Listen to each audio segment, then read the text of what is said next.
भगत सिंह जो है वो ऐसे आदमी थे जिनकी टोटल हिस्ट्री पाकिस्तान की हिस्ट्री है। वो फैसलाबाद में पैदा हुए, फिर उन्होंने यहीं पे तालीम हासिल की। आज़ाद हिंदुस्तान था, दोनों तरफ आ जा सकते थे, दिल्ली भी जाते थे, मुख्तलिफ जगहों पे जाते थे। इनकलाबी लोग थे, तंजीम बनाते थे। जो बहुत इंटरेस्टिंग बात है वो ये है कि भगत सिंह ने जो गोली मारी थी, सैंडर्स नाम था उसका, लाजपत राय जो थे वो इनके वो थे, भगत सिंह के उस्ताद थे। एक एजिटेशन के अंदर, एक प्रोसेशन के अंदर वो प्रोटेस्ट कर रहे थे, तो उन पे लाठियां बरसाई गई,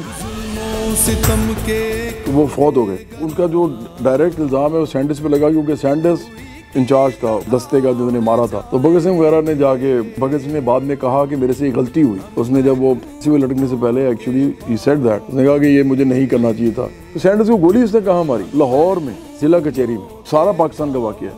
फांसी कहाँ लगा? कैंप जेल लाहौर में उसको फांसी दी गई। तो पैदा भी यहाँ हुआ, काम भी यही किया, और उसके बाद गोली भी यही मारी। लेकिन पाकिस्तान में उसका कोई जिक्र नहीं है, क्योंकि अगर उसका जिक्र किया जाए तो इनकलाबी जज्बात उभरते हैं। इस मुल्क में अभी तक लैंड रिफॉर्म्स नहीं किए हमने, तो हम क्यों चाहेंगे कि हम इस तरह के लोगों को जो है वो ग्लोरीफाई करें।